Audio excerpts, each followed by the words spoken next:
함께 말씀 보겠습니다. 함께 보실 말씀은 요한계시록 3장 14절에서 22절 말씀, 요한계시록 3장 14절에서 22절 말씀입니다.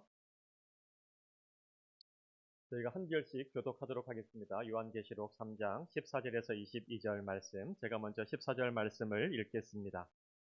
라오디게아 교회의 사자에게 편지하라. 아멘이시요 충성되고 참된 증인이시요 하나님의 창조의 근본이신 이가 이르시되,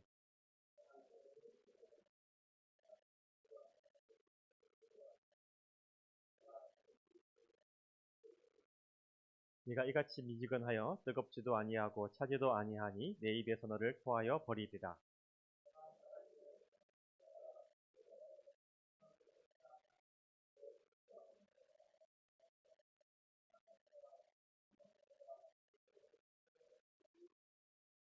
내가 너를 권하노니 내게서 불로 연단한 금을 사서 부요하게 하고 흰옷을 사서 입어 벌거벗은 수치를 보이지 않게 하고 안약을 사서 눈에 발라 보게 하라.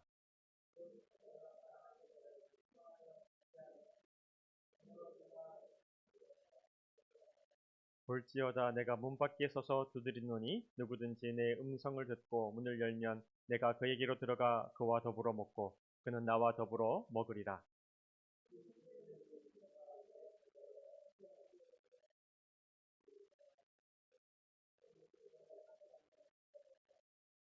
같이 보겠습니다.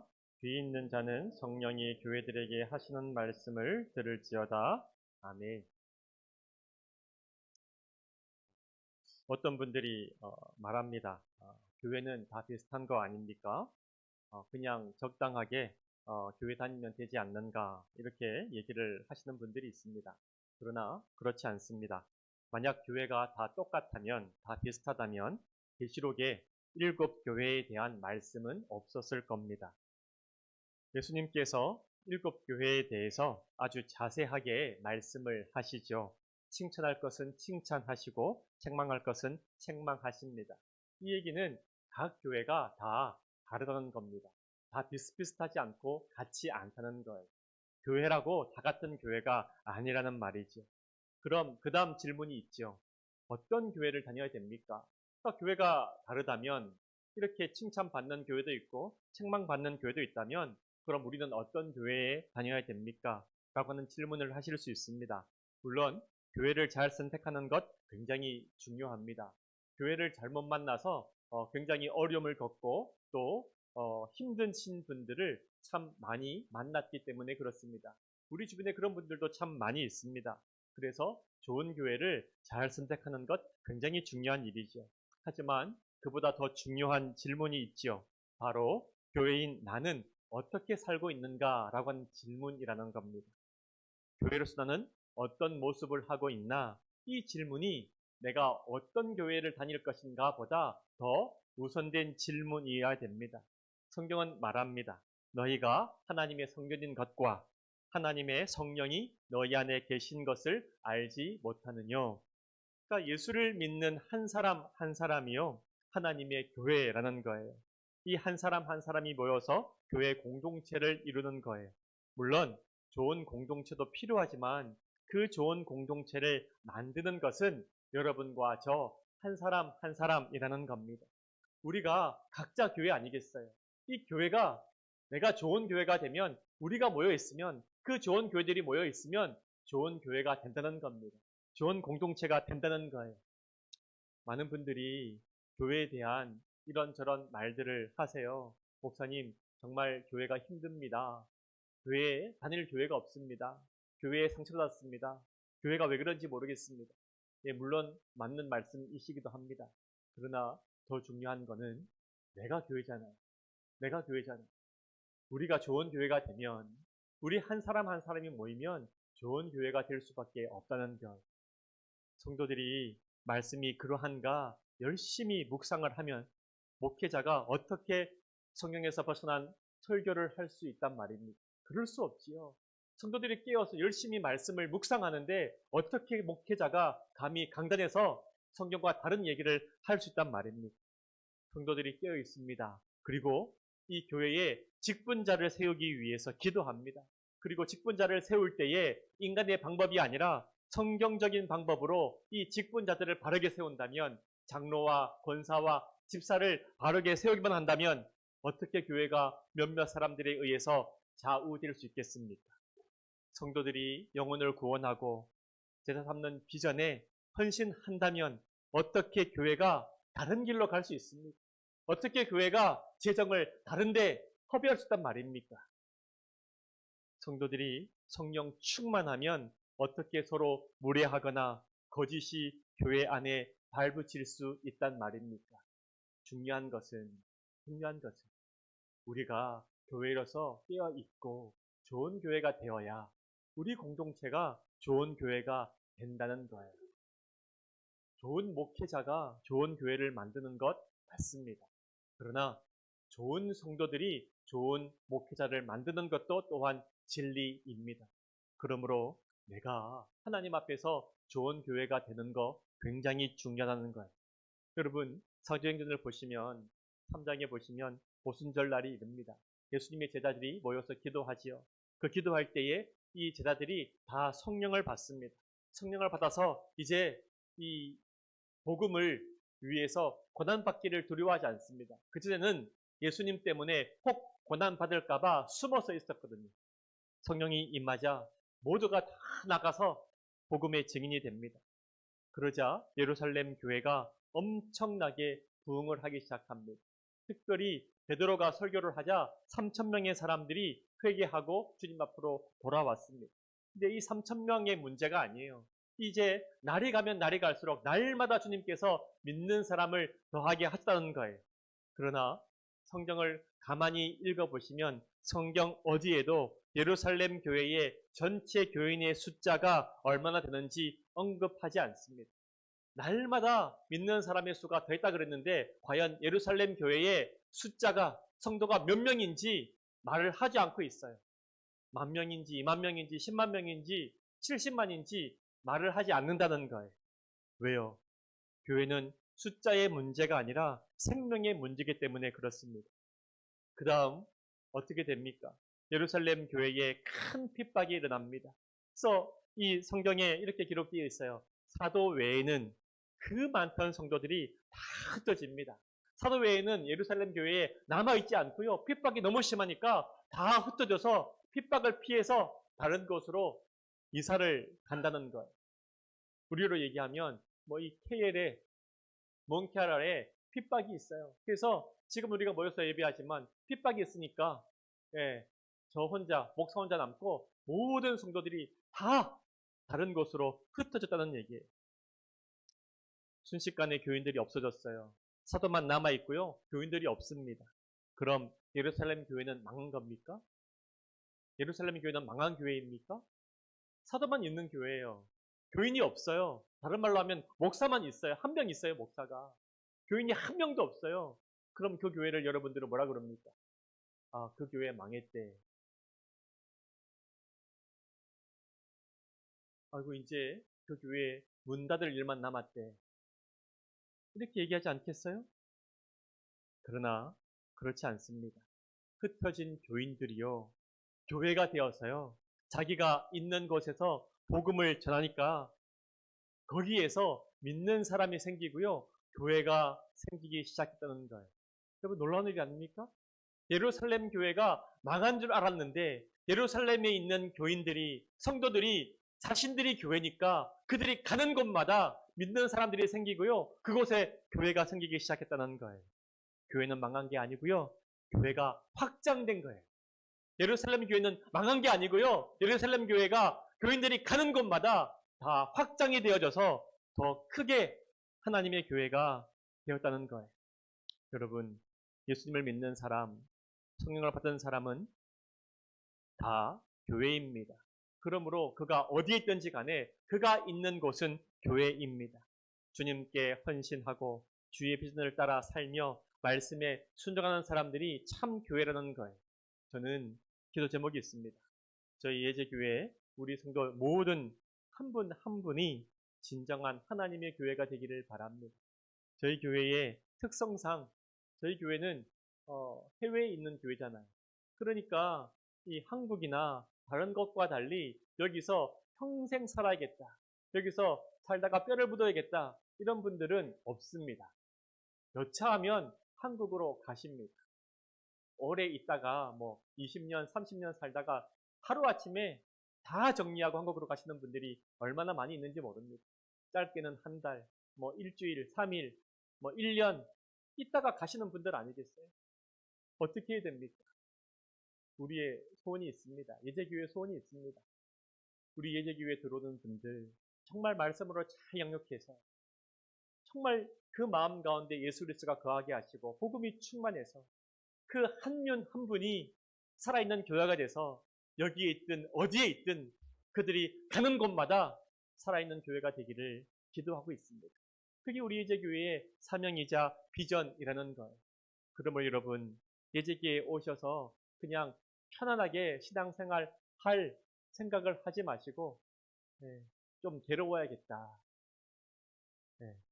목사님이 맨날 성경 공부 오라 그러고 기도해 오라 그러고 이러는 것을 잔소리로 듣지 말고 아름다운 노래로 들어야겠다.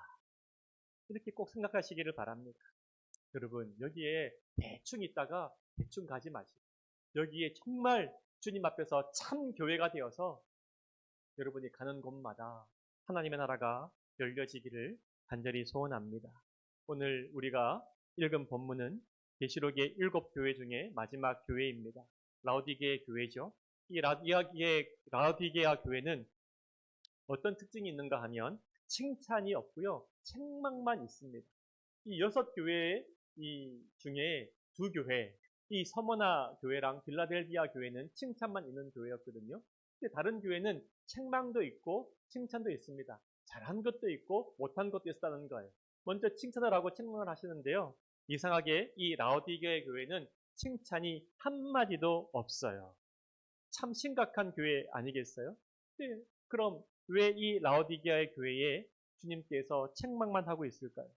그러려면 먼저 라오디게아 교회의 배경을 이해하는 것이 필요하죠. 이 라오디게아라고 하는 도시는요, 굉장히 상업이 발달한 도시입니다.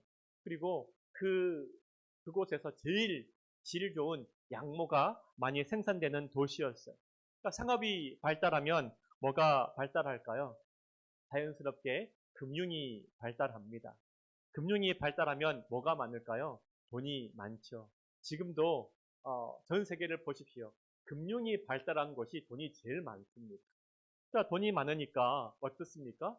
그곳에 사는 사람들이 기본적으로 다 부유합니다. 이 평균 소득이 굉장히 높다는 얘기죠. 그래서 라오디게아는 돈이 많은 부유한 도시로 굉장히 유명했습니다. 주전 60년경에요. 그 일대에 굉장히 큰 지진이 있었는데요. 지진으로 그 주변 지역의 도시들이 다 황폐화됐습니다. 도시를 재건해야 되잖아요.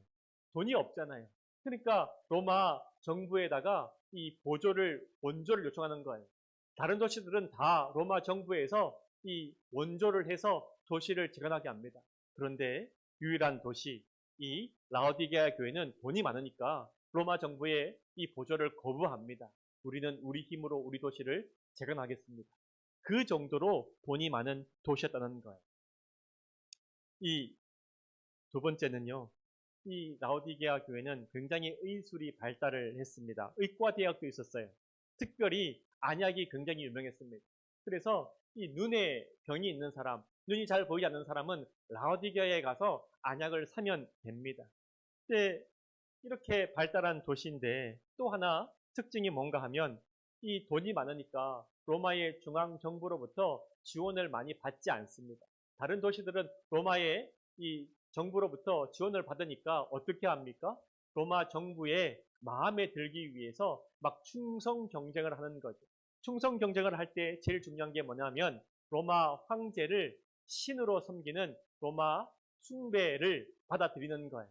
그러니까 다른 도시에 가면 로마 황제를 신으로 섬기는 로마 숭배 사상이, 황제 숭배 사상이 굉장히 발달했습니다. 그런데 이 라오디게아는요, 로마의 이 중앙정부의 지원을 받지 않으니까 눈치를 별로 보지 않잖아요. 그러니까 이 황제 숭배가 별로 발달하지 않았습니다. 그리고 도시에 이 종교와 사상의 자유를 보장하는 분위기가 굉장히 무르익었습니다. 그러니까 어떤 사람이든 자기가 가지고 있는 종교를 존중받을 수 있었다는 거예요. 그래서 기독교인들도 다른 도시에 가면 기독교인인 것 때문에 박해를 받았지만 이 라디게에서는요, 박해를 받지 않고 평화롭게 신앙생활을 할 수 있었다는 거예요. 한번 생각해 보세요. 도시가 부유하지요? 생활 환경은 너무 좋습니다. 종교의 자유가 있어서 박해도 없습니다. 살기도 좋을 뿐만이 아니라 신앙생활을 하기에 너무도 좋은 환경이에요. 그런데 이렇게 좋은 환경에서 그 신앙이 주님 앞에서 책망을 받고 있다는 거예요. 왜 그랬을까요? 14절 말씀입니다. 라오디게아 교회의 사자에게 편지하라. 아멘이시요 충성되고 참된 증인이시요 하나님의 창조의 근본이신 이가 이르시되 아멘. 이 예수님에 대한 소개입니다. 그러니까 일곱 교회에 공통적으로 나오는 것이 각 교회의 말씀을 예수님께서 하실 때에 예수님을 소개하는 장면이 나옵니다. 예수님을 어떻게 소개하는가 하면 그 일곱 교회의 형편과 관련되어서 예수님을 각각 다르게 소개합니다. 이 라디게아 교회의 예수님을 소개할 때에 어떻게 소개하는가 하면 아멘이시고 충성되고 참된 증인이고 창조의 근본이신 분으로 소개하고 있다는 거예요. 아멘이라고 하는 말은 우리가 잘 아는 것처럼 진실로 그러합니다. 진실합니다. 이런 뜻이라는 거죠. 그러니까 진실하시고 변함없으신 주님께서 보여지는 모습과 이 실제의 삶이 다른 라오디게아의 교회에 말씀을 하고 계시다는 거예요. 라오디게아의 교회는 보기에 너무 좋은 교회였어요. 부유하고요. 사람들이 여유가 있고요. 평화롭고요. 굉장히 젠틀하고요. 그러니까 유능하고 그러니까 유식한 그런 사람들이 모여있는 교회였어요. 겉보기에는 얼마나 좋은 교회인지 모릅니다. 그런데 영적으로는요. 그들이 보이는 것과 그 내면이 완전 다르다는 거예요. 진실하지 않다는 거예요. 그러니까 아멘이시고 진실하시고 충성된 주님께서 말씀하고 계신다는 거예요. 또 하나 창조의 근본이라고 하는 겁니다. 이 라오디게아 교회는 부유했어요. 부족한 것이 없었어요. 모든 것이 다 갖추어진 교회였어요. 근데 주님께서 뭐라고 그럽니까? 너희가 가지고 있는 모든 것 누구에게서 왔냐? 내가 그 모든 것의 근본이지 않냐? 나에게로부터 받은 것이지 않냐? 그 주님이 말씀하고 있다는 거예요. 15절과 16절 말씀입니다. 내가 네 행위를 아노니 네가 차지도 아니하고 뜨겁지도 아니하도다. 네가 차든지 뜨겁든지 하기를 원하노라. 내가 이같이 미지근하여 뜨겁지도 아니하고 차지도 아니하니 내 입에서 너를 토하여 버리리라. 아멘. 모든 것이 부족함이 없는 라오디게아 도시였지만 한 가지 심각한 문제가 있었다 그래요. 바로 물입니다. 이 라오디게아는 늘 물이 부족했어요. 그래서 어떻게 했는가 하면 수로를 만듭니다. 수로를 만들어서 주변 도시 중에 이 좋은 물로 유명한 곳이 있어요. 첫 번째는요. 히에라폴리스라고 하는 곳이 이 온천으로 굉장히 유명했습니다. 그래서 약 10km 정도 떨어져 있는데 히에라폴리스에서 라오디게아까지 수로를 만듭니다. 그 수로를 만들어서 물을 흘려 보내는 거예요. 근데 그 히에라폴리스의 그 좋은 뜨거운 온천물이 10km가량의 거리를 오면서 어떻게 됩니까? 식어버리죠. 그래서 이 라오디게아에 오면 물이 미지근해집니다. 또 찬물이 있는데요. 이 골로새에 있는 이 도시에서는요. 만년설로부터 녹아내리는 굉장히 시원하고 찬물이 있다고 그래요. 그 찬물도 이제 수로를 연결해서 가지고 옵니다. 근데 이 오는 도중에 어떻게 됩니까? 그 물도 다 식어버려서 미지근해지죠. 근데 더 중요한 문제가 있어요. 이 물에 석회질이 많다는 거예요. 석회수라는 거예요. 저는 유럽에 여행 갔을 때 유럽 물들이 다 석회질이 많은 석회수라 그러죠. 그래서 꼭 정수를 해서 먹든지 아니면 생수를 사서 마시라고 그래요. 그래서 석회수를 먹어본 적은 없지만 미지근한 석회수를 먹으면요. 이 구토가 올라온답니다. 그렇게 이 먹기가 힘들다 그래요. 그러니까 이 미지근해진 석회수를 사람들이 마시니까요. 막 구토가 유발이 되는 거죠. 예수님께서 라오디게의 교회에 이렇게 얘기하시는 거예요. 너희가 뜨겁지도 않고 차지도 않고 미지근하다. 그래서 먹을 수가 없다는 거예요. 먹을 수가 없다는 거예요. 라오디게아 교회의 영적인 상태가 이렇게 미지근한 상태라는 겁니다. 뜨거운 것도 아니고요. 차가운 것도 아니어서 먹을 수가 없습니다. 무슨 의미입니까? 라오디게아 교회는 겉으로는 믿는 사람들 같은데 실상 믿음의 증거가 없었다는 말이라는 거예요. 교회의 능력과 교회로서의 기능이 하나도 없다는 겁니다. 겉으로는 정말 교회의 아름다운 교회예요. 겉으로는 정말 각자 부유한 사람들이고요. 그냥 굉장히 교양 있는 사람들이라는 거예요. 근데 실상은 그들에게 믿음의 능력도 없고요. 성령의 능력도 없고요. 교회로서 어떤 기능도 하지 못하는 교회였다는 거예요. 형식상 예배도 있고 성경 공부도 있습니다. 그러나 실제로는 예수님께 전혀 자신의 삶을 맡기지 않는 성도들로 가득했다는 거예요. 그러니까 예배를 하지요? 성경 공부를 하죠? 봉사도 하죠? 모여서 기도도 하죠? 그러나 중요한 게 뭐예요? 그 안에 삶의 변화가 전혀 없었다는 거예요. 아무도 자신의 삶을 주님께 맡기지 않으니까, 성령이 역사하지 않으니까 말씀은 많이 알고 있지만 그 말씀이 실제로 그 사람 가운데 살아 움직이지 않으니까 교회를 오래 다녔지만 삶의 변화가 없다는 겁니다. 과거에 알고 있던 사람 그대로라는 거예요. 1년 전이나 10년 전이나 똑같은 사람이라는 거예요. 아무도 변화가 없다는 거예요. 예수님을 믿는데 삶의 변화가 없어요. 예수님을 믿는데 삶의 가치의 변화가 없어요. 예수님을 믿는데 삶의 능력이 없어요. 은혜를 체험해본 경험이 없어요. 그러니까 기독교인이지만 기독교인이 아닌 듯. 그러니까 미지근한 기독교인인 것도 아니고 아닌 것도 아니고 굉장히 애매한 미지근한 상태가 이 라오디게아 교회에 떠난 거예요. 내가 여전히 내 삶의 주인이기 때문에 자기 중심적인 신앙 그대로라는 겁니다. 예수님을 닮아서 온유하고 겸손한 성도들이 없어요.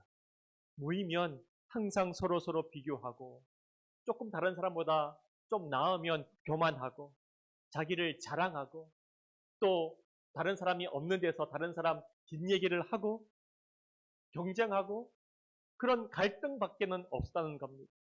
겉으로는 항상 웃으면서 인사하는데 속에는 감사가 없고 평안이 없고 서로에 대한 판단과 정죄만 떠나는 거예요. 얼마나 끔찍합니까? 얼마나 무섭습니까? 오늘날 많은 젊은 사람들이 교회를 왜 이렇게 싫어하냐고요? 이런 모습 때문에 싫어한다는 거예요. 교회 오면 다 젠틀하지. 교회 오면 다 웃는 모습이지. 저는 교회에 와서 어떤 분도 화를 내면서 저한테 인사하는 분은 몇몇 분 봤고요. 거의 그렇지 않습니다. 그냥 대충은 다 웃으시죠. 사회적 지위와 체면이 있는데 제가 안녕하세요 이러면 네 안녕하세요 이러지. 근데 더 힘든 건 뭔지 아세요? 또 교회 오면 사람들이요 목소리가 바뀌어요. 그리고 태도가 바뀌어요. 굉장히 점잖은 척합니다. 안녕하세요. 반갑습니다. 막 이렇게 막 웃으면서 하잖아요. 온화하게.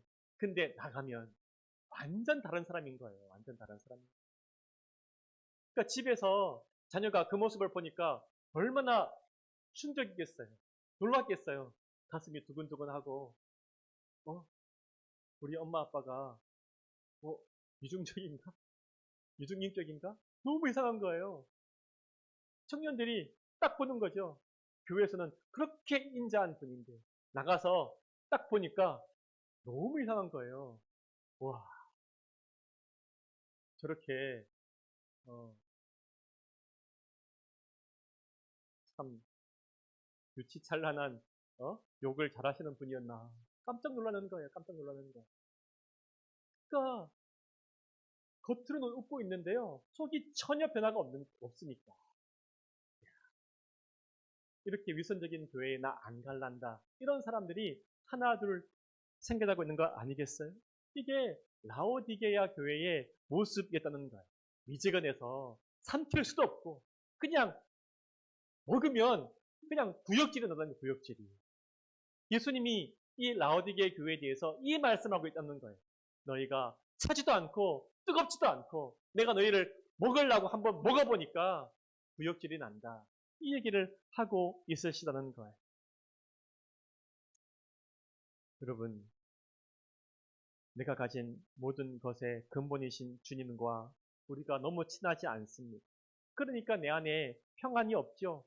얼굴은 웃지만 마음속은 갈등과 근심과 걱정과 비교와 온갖 것들로 가득 차 있다는 거예요. 그냥 가면만 쓰고 있다는 거예요. 우리가 이 세상에서 잘 사는 것 외에는 관심이 없으니까 주님이 주시는 평안이 뭔지 감이 안 옵니다. 주님이 주시는 하늘의 기쁨이 뭔지 도대체 상상을 할 수가 없습니다. 교회 나오면 기쁨이 있다는데 평안이 있다는데 그게 뭐야? 그게 뭐야? 알 수가 없어요. 그래서 교회에서 어떻게 하는지 아세요? 적당하게 신앙생활을 합니다. 적당하게.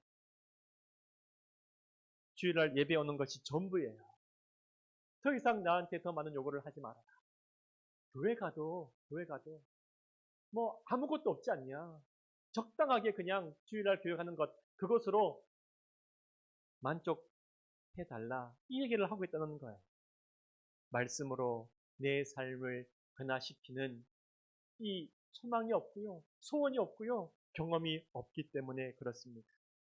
미지근한 신앙의 두 번째 이유가 뭐냐? 자기 만족이라는 것. 17절 말씀입니다. 네가 말하기를 나는 부자라 부유하여 부족한 것이 없다 하나 이 곤고한 것과 가련한 것과 가난한 것과 눈먼 것과 벌거벗은 것을 알지 못하는도다. 아멘. 뭐라 그럽니까? 라오디게아 교인들.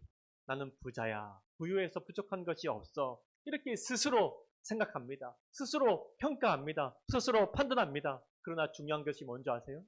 내가 나를 스스로 평가하고 판단하는 것이 아니라 주님께서 나를 뭐라고 얘기하시나, 뭐라고 판단하시나 그게 더 중요한 거예요.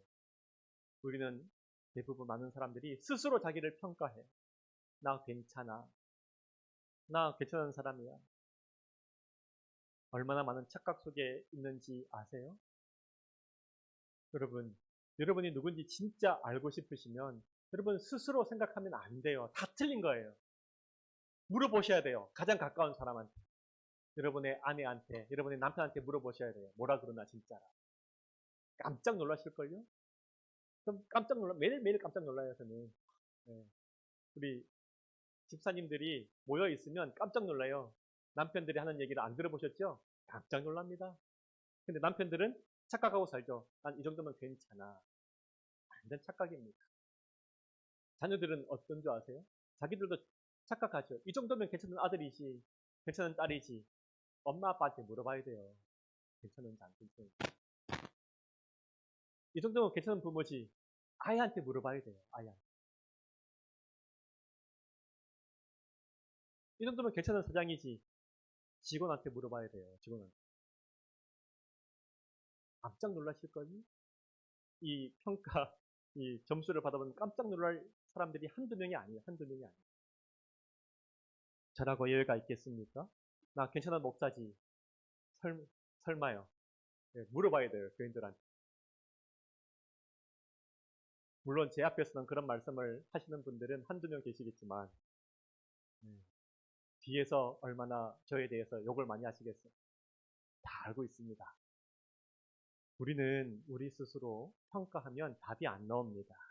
주님이 나에 대해서 뭐라고 얘기하시는지를 들을 귀가 있어야 된다는 거예요. 내가 나에 대해서 생각하면 나는 꽤 괜찮거든요. 평균 이상이거든요. 그러니까 예수님을 찾을 이유가 없습니다. 기도할 이유도 없어요. 여러분, 우리 신앙의 열정이 어디서 나온 줄 아세요? 사랑에서 나오지 않아요. 신앙생활을 열심히 못하는 이유는 예수님에 대한 사랑이 없기 때문에 그렇습니다. 사랑하지 않는 사람을 위해서 누가 충성하고 누가 헌신할 수 있단 말입니까? 그럼 우리가 신앙생활에 열심히 없어진 이유는 다른 게 아니고요. 예수님을 사랑하지 않아서 그렇다는 거예요. 항상 예수님에 대한 사랑이 식어 있으면서도 나는 괜찮지. 이 정도면 괜찮지. 여보, 어떤 남편이 아침에 일어나서 아내에 따라서 교회 가는 남편이 어디 있어? 나 정도면 훌륭하지 않아? 이렇게 말하는 남편들도 있어요. 다른 남편은 교회 못 가게 그렇게 고백한다더니 난 교회 가라 그러잖아. 이 정도면 괜찮지. 우리 안에 이미 사랑이 식어졌다는 증거는요. 충성과 헌신이 없다는 거예요. 충성과 헌신이 없다. 가정도 마찬가지고 가족도 마찬가지입니다. 가족에게 대해서 충성과 헌신이 없죠? 다른 이유 될 거 없어요. 사랑이 식은 거예요. 사랑이 식은 거예요. 미지근해진 거예요. 그러니까 충성할 열정이 없어요. 헌신할 열정이 없어요. 신앙은 다르겠어요? 똑같다는 거예요. 똑같다는 거예요. 그럼 내가 무엇을 사랑하고 있습니까? 돈을 사랑하고 세상의 안락함을 사랑하는 것 아니겠습니까? 그래서 이렇게 말하죠. 나는 부유합니다. 나는 부족함이 없습니다. 가정에서도 여러분 충성과 헌신이 식어지면 가만히 보세요. 내가 무엇에 충성하고 무엇에 더 헌신하나? 그거 더 사랑한다는 거예요.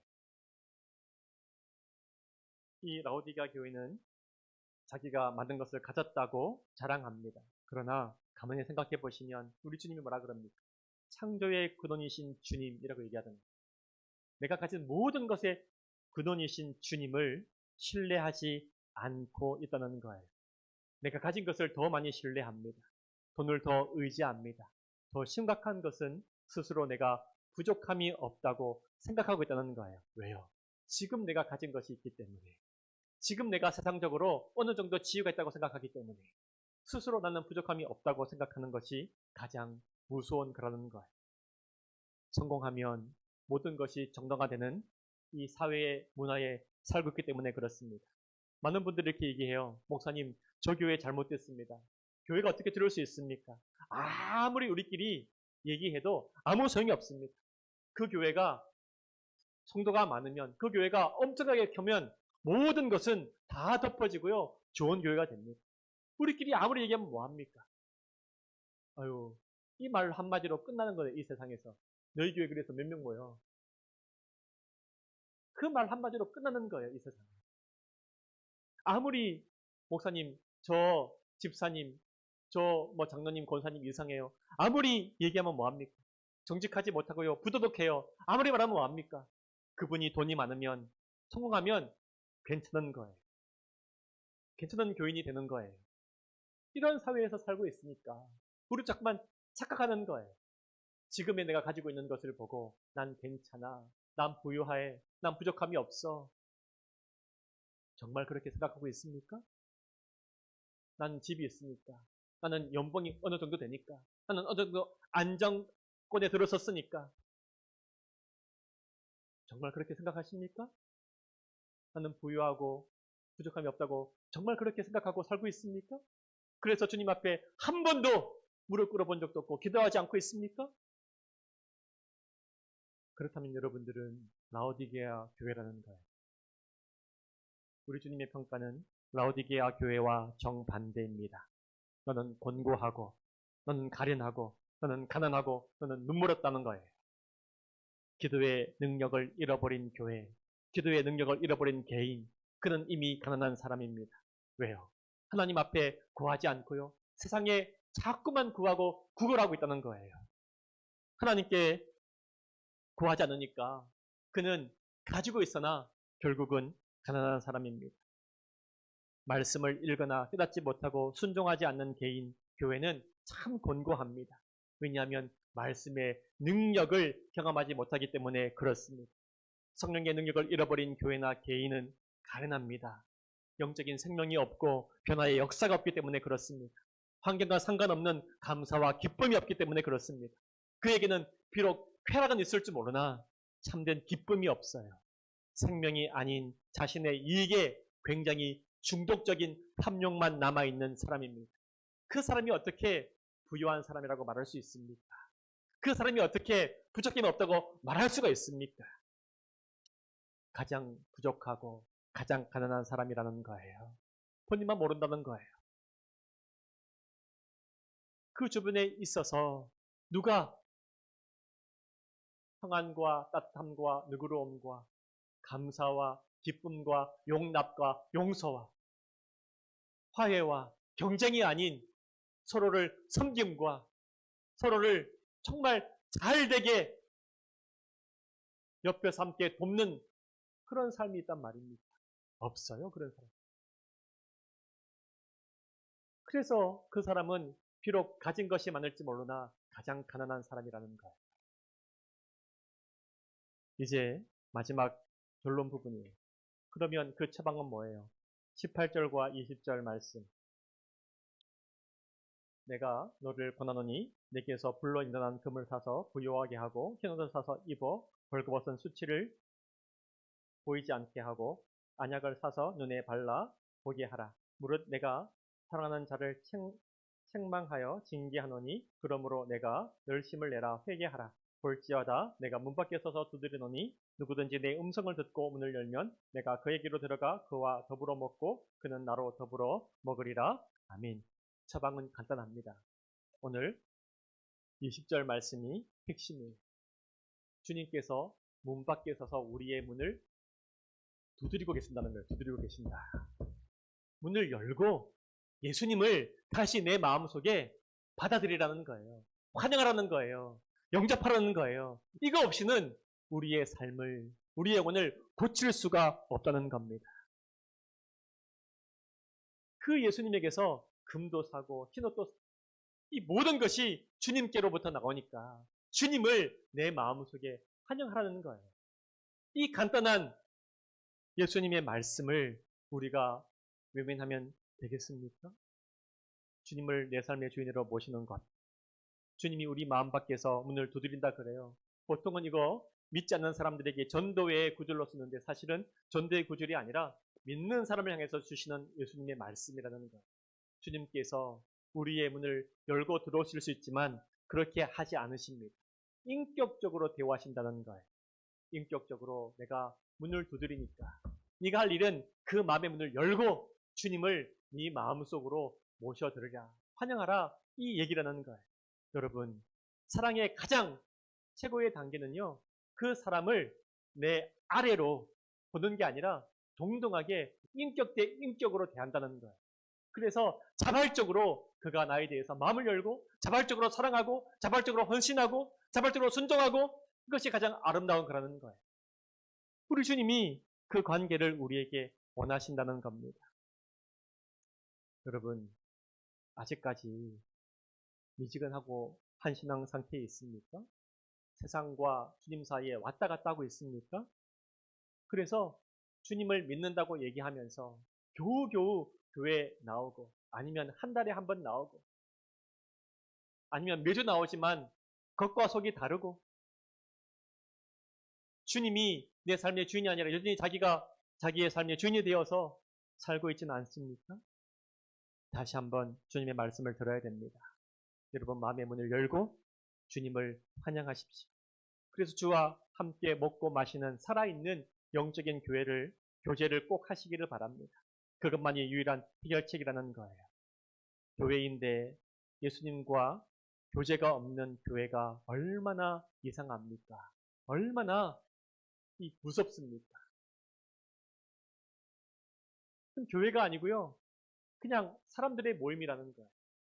그런 교회 가면 얼마나 무서운지 몰라요. 사람들이 다 무섭습니다. 웃고 있는데 무슨 생각을 하는지 알 수가 없어요. 그 속으로. 나에 대해서 무슨 생각을 하는지 알 수가 없어요. 안전하지 않습니다. 불안합니다. 그리스도인인데 마음속에 예수님이 없는 교회는 또 얼마나 가난합니까? 예수님이 없는 교인. 이게 말이 됩니까? 얼마나 가난한지 몰라요. 성령의 은사도 없고 능력도 없고 생명력도 없고 사랑도 없고 용서도 없고 평안도 없고 기쁨도 없고 이런 성도들이 얼마나 많이 있는지 몰라요. 예수님이 없으니까 그렇습니다. 우리가 언어 생활은 교회 용어를 사용합니다. 할렐루야, 아멘, 뭐 이런 얘기들 많이 하죠. 그런데 모든 것이 자기 중심적인 교인이 많은 이유가 여기에 있어요. 자기 중심적이기 때문에 성령이 역사할 공간이 없다는 거예요. 자기 중심적이기 때문에 예수님의 인격과 모습이 그 사람 안에서 뿌리를 내리지 못한다는 거예요. 네, 우리가 이 말씀을 듣고도 끝까지 회개하지 않으면 어떻게 됩니까? 예수님이 뭐라 그럽니까? 내가 사랑하는 자를 책망하여 징계하노니. 책망하여 징계하노니. 그래? 너 회개 안 했어? 알아서 살아라. 이렇게 하지 않고 주님이 우리를 사랑하시니까 포기하지 않으시는 거예요. 그래서 징계하신다는 거예요. 징계하신다. 여러분 인생 가운데 고난이 있다는 거예요. 내가 믿고 의지하는 모든 것들을 주님께서 그 고난을 통해서 흔드십니다. 여러분이 부유하다고 생각했던 그 모든 것들을 불로 한번 연단해 보시는 거예요. 그래? 네가 부유하다고 생각했니? 그거 한번 불에 통과해 보면 뭐가 남니? 한번 볼까? 여러분들이 그렇게 의지했던, 부족함이 없다고 생각했던 여러분의 건강이나 지위나 아내나 뭐 자녀나 사업이나 직장이나 모든 것들을 한번 시험해 보신다는 거예요. 통과할 수 있나 없나?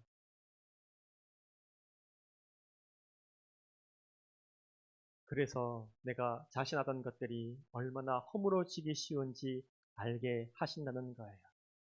사람도, 돈도, 건강도, 관계도 모든 것의 근원은 주님이세요. 그러므로 주님께서 우리에게 다시 한번 열심을 내라 그러시는 거예요. 세상과 예수님 사이에 왔다 갔다 하지 말고 미지근하게 이것도 아니고 저것도 아닌 것 그런 상태로 있지 말고 마음을 정하라는 거예요. 마지막 결론 말씀입니다. 21절에 이기는 그에게는 내가 내 보좌에 함께 앉게 하여 주기를 내가 이기고 아버지 보좌에 함께 앉은 것과 같이 하리라. 아멘. 우리의 마음을 정하고 주님께 내 삶을 맡겨드리면 뭐라고 얘기합니까? 주님의 보좌에 함께 앉아 그 영광을 함께 누리고 함께 다스리는 권세를 주신다 말씀합니다. 주님과 함께 승리하고 함께 다스리는 은혜와 권세가 교회된 여러분들에게 우리 예제교회에 있기를 원합니다. 기도하겠습니다. 주님, 우리는 스스로 판단해서 이 정도면 나는 괜찮다 생각할 때가 많습니다. 왜냐하면 내가 살아가는데 큰 불편함이 없기 때문입니다. 주님, 우리로 영적인 눈을 떠서 우리의 영적 상태를 보게 해주시기 원합니다.